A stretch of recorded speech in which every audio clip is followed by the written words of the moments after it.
Good morning students. हम अपने 6 chapter पे आए हुए हैं द्वितीय क्रियाकलापों के ऊपर। हमने उद्योगों के बारे में पढ़ा था, कुछ टाइप्स भी हमने डिस्कस किए थे। आज हम अपने टाइप्स को आगे की ओर पढ़ते हैं और हम आज पढ़ेंगे उत्पादन और उत्पाद आधारित उद्योग। आपने कुछ मशीनें व औजार देखे होंगे जिनके निर्माण में लौह इस्पात का प्रयोग कच्चे माल के रूप में किया जाता है। लौह इस्पात स्वयं एक उद्योग होता है। वे उद्योग जिनके उत्पादन को अन्य वस्तुओं के लिए कच्चे माल के रूप में प्रयोग किया जाता है उन्हें आधारभूत उद्योग कहते हैं। तो मोस्ट इंपॉर्टेंट क्वेश्चन है, इसको आप अंडरलाइन कर लें। बेसिक इंडस्ट्रीज़ कहते हैं इनको। ये क्वेश्चन मोस्टली आपका पूछा जाता है 2 नंबर या फिर 1 नंबर में पूछा जाता है कि कौन सा इनमें से क्या है कि भी आपका आधारभूत उद्योग का एग्जाम्पल है। तो देखें कि भी कुछ ऐसे उद्योग होते हैं जिनका जो उत्पाद होता है अन्य उद्योग उनको उपयोग करते हैं। जैसे कि हम बात करेंगे लोहे इस्पात का एग्जाम्पल ले लेते हैं। भी एक वैसे तो क्या है कि ये उद्योग है, लेकिन इनका कच्चा माल क्या दूसरे उद्योग उपयोग करते हैं। जैसे कि एक इंडस्ट्रीज़ है, कोई भी इंडस्ट्री लगा रहे हैं तो उसके अंदर मशीनरीज हैं, जो मशीनों का प्रयोग हो रहा है वो लोह इस्पात से बनी हुई है। बिल्डिंग में बहुत बड़ी मात्रा में वहाँ पर आपका लोह इस्पात उद्योग काम में जा रहा है। तो इस प्रकार से क्या है कि इन उद्योगों को आधारभूत उद्योग की कैटेगरी के अंदर रखा जाता है और लोह इस्पात उसी कैटेगरी में आता है। इसके बाद यदि आप बात करें, इसके अन्य प्रकार के नामों से जाना जाता है। जैसे इसको उद्योगों का मेरुदंड कहते हैं, ठीक है, बैकबोन ऑफ द इंडस्ट्रीज़ के नाम से जाना जाता है। बेसिक इंडस्ट्रीज़ जैसे मैंने आपको बताया, इसमें आधारभूत उद्योग कहते हैं।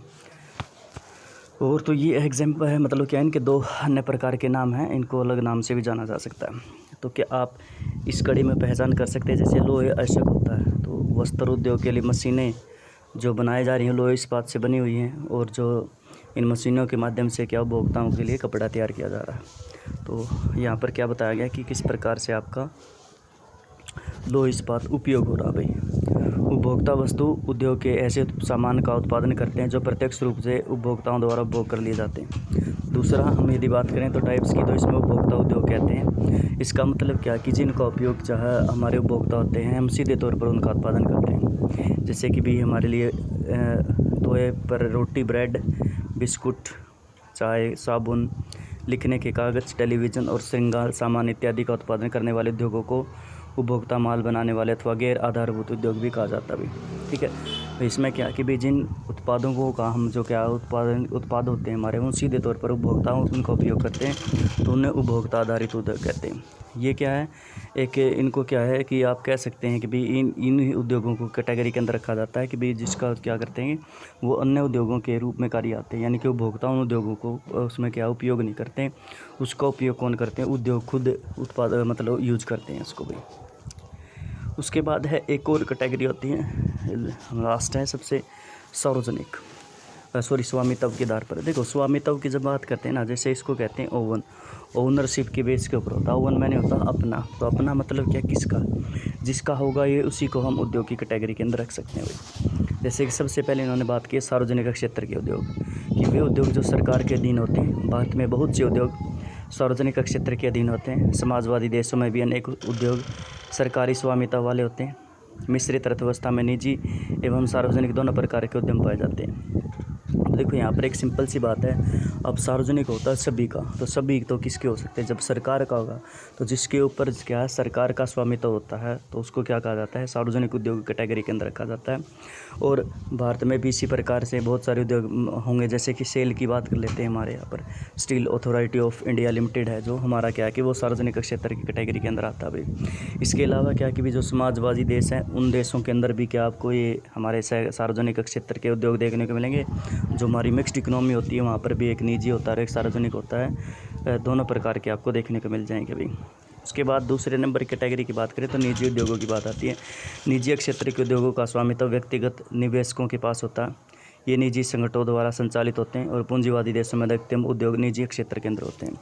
अब क्या होता है कि जो निजी क्षेत्र होते हैं उसमें क्या है, निजी क्षेत्र के उद्योग क्या होते हैं, उसका जो स्वामित्व होता है वो व्यक्तिगत होता है, वो इंडिविजुअल होता है। यानी कि इन्वेस्टमेंट करने वाले कुछ व्यक्ति होगा, उस व्यक्ति के पास उसकी मतलब क्या है, उसके पास वो उसके अंडर में चलेगा वो। हालांकि ये चीज़ ज़रूर होती है कि भी वो अकेला नहीं हो सकता। मोस्टली ये माना जाता है कि बहुत सारे जो है कुछ निवेशक होते हैं वो इकट्ठा होकर इस प्रकार की कैटेगरी रखते हैं, लेकिन उनका वो निजी का कैटेगरी के अंदर शामिल किया जाता है, वो निजी के अंदर आएगा। और जो पूंजीवादी अर्थव्यवस्था है कैपिटलिस्ट फॉर्म कहा जाता है, इकोनॉमी की एक टाइप है कैपिटलिस्ट फॉर्म। तो उसमें क्या है कि भी स्पेशल तरीके से क्या आपको देखने को मिलेगा कि निजी उद्योग है वो आपको उस कैटेगरी में आपको देखने को मिल जाएंगे भाई। उसके बाद अभी संयुक्त क्षेत्र के उद्योगों का संचालन संयुक्त कंपनियों के द्वारा किया जाता है। किसी निजी अथवा सार्वजनिक क्षेत्र की कंपनियों के संयुक्त प्रयासों द्वारा किया जा सकता है। क्या आप इस प्रकार के उद्योगों की सूची बना सकते हैं? उसके बाद यदि हम बात करें भी संयुक्त उद्योगों की कैटेगरी में रखें तो इसके अंदर क्या है कि भी वे उद्योग आते हैं जिसका जो संचालन है एक निजी व्यक्ति और एक सार्वजनिक व्यक्ति के अंडर में है वो कार्य करे। मतलब क्या उसमें निजी लोग भी हैं, साथ के साथ क्या सार्वजनिक तौर पर जो हमारे क्या सरकार भी उसके अंदर क्या लगी हुई है। तो संयुक्त प्रयासों के द्वारा आप उनको कह सकते हैं। ऐसे आप हमारे यहाँ पर मारुति की बात कर सकते हैं कि हमारे भारत सरकार और क्या है हमारी जापान की कंपनी है, उसके अंदर ये दोनों मिलकर कार्य करते हैं। ठीक है, इसके अलावा आगे की जब हम बात करते हैं, आगे की ओर हम चलते हैं। परंपरागत बड़े पैमाने पर औद्योगिक प्रदेश, यह भारी उद्योग के क्षेत्र होते हैं जिसमें कोयला खदानों में स्थित धातु पिघलाने वाले उद्योग, भारी इंजीनियर, रसायन निर्माण, वस्त्र उत्पादन इत्यादि का कार्य किया जाता है। इन्हें धुएं की चिमनी वाले उद्योग भी कहा जाता है।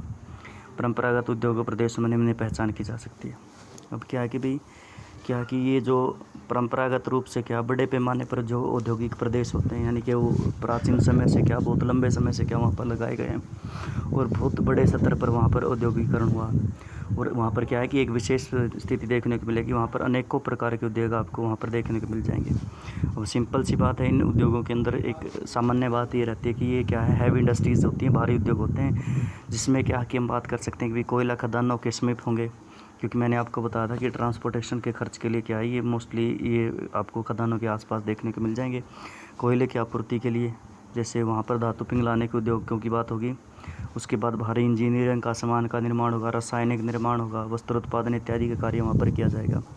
अब यहाँ पर बहुत बड़ी मात्रा में क्या है आपको धुआं निकलता हुआ देखने को मिल जाएगा, इसलिए क्या धुएँ की चिमनी वाले उद्योगों की कैटेगरी में इनको रखा जाता है। अब यदि हम बात करें इन परंपरागत औद्योगिक प्रदेशों के निम्नलिखित पहचान के हो जाए, मतलब क्या निम्नलिखित पॉइंट है कि निर्माण उद्योगों में रोजगार का अनुपात ऊंचा रहता है, उच्च गृह गंतव्य जिसमें घर घटिया प्रकार के होते हैं एवं सेवाएं अपर्याप्त होती हैं। अब क्या है कि भी ये परंपरागत रूप से बहुत ही प्राचीन समय से चलते आ रहे हैं, तो इसमें क्या कि ये बहुत बड़ी मात्रा में रोज़गार देते चले जा रहे हैं। ठीक है, और एक जो श्रमिकों की बात करें तो वहाँ पर जो रहने का जो गंतव्य होता है वो बहुत ज़्यादा होता है और वहाँ पर क्या उनको जब सुविधाओं की बात करते हैं वो बहुत ही कम देखने को मिलेंगी भाई। इसके बाद वातावरण अनाकर्षक होता है, इसमें गंदगी के ढेर व प्रदूषण रहेगा। अब सिंपल सी बात है कि भाई ये जो घनत्व ज़्यादा होगा तो वहाँ पर श्रमिकों की, उसके बाद क्या है कि वहाँ पर गंदगी आपको ज़्यादा देखने को मिलेगी और प्रदूषण उसका सबसे बड़ा कारण होता है। और शायद आपको पता होगा कि कई बार क्या है कि इन्हीं प्रदूषण के कारण क्या बहुत बड़ी मात्रा में वहाँ पर हैज़ार्ड आपको देखने को मिल सकते हैं। कई बार क्या है कि गैस लीक हो जाती हैं, उसके बाद डस्ट के बादल बनना शुरू हो जाते हैं, तो वहाँ पर सांस लेने में बहुत ज़्यादा मात्रा में समस्या आती है भाई। उसके बाद है बेरोजगारी की समस्या, उत्प्रवास, विश्वव्यापी मांग कम होने से कारखाने बंद होने के कारण परित्यक्य भूमि का क्षेत्र। उसके बाद यदि बात करें कि भी इस क्षेत्र के अंदर क्या है कि भी बेरोजगारी का, अब यहाँ पर ज़्यादा लोग हो गए तो थोड़ी सी समस्या देखने को आई है कि यहाँ पर बेरोजगारी की समस्या देखने को मिल रही है। उसके बाद लोग हैं, अब रोज़गार नहीं मिलेगा तो सीधी सी बात उस स्थान को छोड़कर जाएंगे, तो वहाँ से उत्प्रवास की समस्या देखने को मिल रही है। और जो है आपको विश्वव्यापी जो मांग होती है वो इसकी थोड़ा सा कम होती हुई देखने को मिल रही है। और इसका जो कारण होता चला जा रहा है कि आज के समय में उद्योग क्या है कि अपने बंद होने की कगार पर आ चुके हैं भाई। उसके बाद हम बात करते हैं जर्मनी के रूर क्षेत्र की, कोयला क्षेत्र, जो जिसको क्या पूरे विश्व के अंदर संज्ञा दी जाती है कि भाई कहाँ पर ये सबसे ज़्यादा आपको कोयले का उत्पादन देखने को मिल रहा है। जैसे छोटा नागपुर की बात करें हम तो भारत का आप कह सकते हैं रूर क्षेत्र उसको। तो हम बात करते हैं रूर क्षेत्र की आज। यह लंबे समय से यूरोप का प्रमुख औद्योगिक प्रदेश रहा है। शुरुआत समय से क्या आप कह सकते हैं कि जो पूरे यूरोप के अंदर एक बहुत बड़ा औद्योगिक प्रदेश रहा है, क्योंकि कच्चे माल यहाँ पर बहुत बड़ी मात्रा में उपलब्ध है और ऊर्जा के साधन आपको यहाँ पर देखने को मिल रही है। कोयला है, लोहा है, इस्पात यहाँ अर्थव्यवस्था के सबसे प्रमुख है, आधारभूत रहा है। पर कोयले की मांग में कमी आने के कारण उद्योग संकुचित होने लगे हैं। यह लोहे समाप्त होने पर भी जलमार्ग से आयातित तैसे का प्रयोग करके उद्योग कार्यशील रह रहे हैं। अब जैसे हमने बात की कि बहुत शुरुआत से क्या बहुत बड़ी मात्रा में यहाँ पर ये मिनरल्स आपको देखने को मिल रहा है, तो थोड़ा सा क्या है कि कमी इसके अंदर देखने को आई है और उसके कारण क्या है कि ये जो लोहे से वो ख़त्म होता चला जा रहा है। और इसी वजह से क्या है कि भाई इनको क्या है कि आयुष्य क्या करना पड़ता है, वहाँ से क्या करते हैं इंपोर्ट करते हैं, और इंपोर्ट करने के बाद क्या है इसको, उसके बाद भी यहाँ पर इंडस्ट्रीज वो चलती हुई देखने को मिल रही है।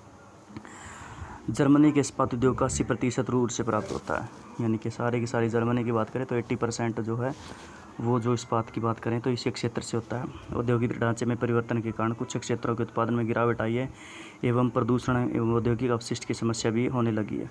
अब क्या कि थोड़ी समस्या देखने को आ रही है भी, कुछ क्षेत्रों में क्या गिरावट लगातार जारी है, प्रदूषण है, औद्योगिक अपशिष्ट जो पदार्थ उनमें से निकल रहा है तो उसकी भी समस्या बढ़ने लग रही है। अब रूर के भविष्य की संपन्नता कोयले इस्पात के बजाय नए उद्योगों जैसे ओपल कार बनाने का विशाल कारखाना, नए रासायनिक संयंत्र, विश्वविद्यालय आधार पर आधारित है।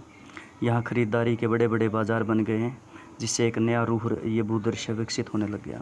अब इसी देखो ये जो समस्या क्रिएट हो रही है ना, लगातार उत्पादन नीचे जा रहा है, उसके बाद ये जो हमारा कोयला था वो ख़त्म होता चला जा रहा है, लोहे एसक की थी उसमें भी क्या कमी आती देखने को मिल रही है। अब क्या है थोड़ा सा शिफ्ट हो गया। अब ये सारे के सारे जो है हमारे परंपरागत उद्योगों की बात करें, मोस्टली इसके अंदर क्या लोहे इस्पात की बात करें, एल्यूमिनियम उद्योग की बात करें, तो आप ये कह सकते हैं कि भी ये थोड़ा सा अब क्या है इनसे ध्यान हटना शुरू कर दिया गया है, और अब क्या करना शुरू किया है कि भी नए उद्योगों की यहाँ पर देखने को मिले। जैसे यहाँ पर ओपेल जो है कार बनाने का विशाल कारखाना लगाया गया है, रासायनिक संयंत्र शुरू हो चुके हैं, विश्वविद्यालय बनना शुरू हो गए हैं। तो यहाँ पर क्या कि अब क्या बाज़ार में शिफ्ट कर दिया गया है, जहाँ पर प्रोडक्शन था अब प्रोडक्शन को छोड़कर यहाँ पर क्या मार्केट देखने को मिल रही बड़ी बड़ी आपको। तो इसलिए क्या है कि नया रूर क्षेत्र विकसित होने लगना शुरू हो रहा है, तो इसको क्या एक अलग से संज्ञा दी जाने लगी है। लेकिन प्राचीन समय में यदि हम बात करें, आज भी ये माना जाता है, अगर हम रूर क्षेत्र की बात करते हैं बहुत बड़ी मात्रा में वहाँ पर मिनरल्स हैं, और ख़ासकर कोयला और हमारा इस्पात है, हमारा कोयला और लोहे ऐसे की यदि हम बात करें तो यहाँ पर बहुत बड़ी मात्रा में डिपॉजिट है। लेकिन आज के समय में क्या उसके अंदर क्या होती चली जा रही है, कमी होती चली जा रही है, और इसी कारण क्या ये एक शिफ्ट होता चला जा रहा है कि वो अपने को क्या कर रहे हैं, छोड़कर अपनी जो इंडस्ट्रीज़ थी जो प्राचीन समय में उनको छोड़कर कुछ नई इंडस्ट्रीज़ यहाँ पर लगाना शुरू कर दिया गया है।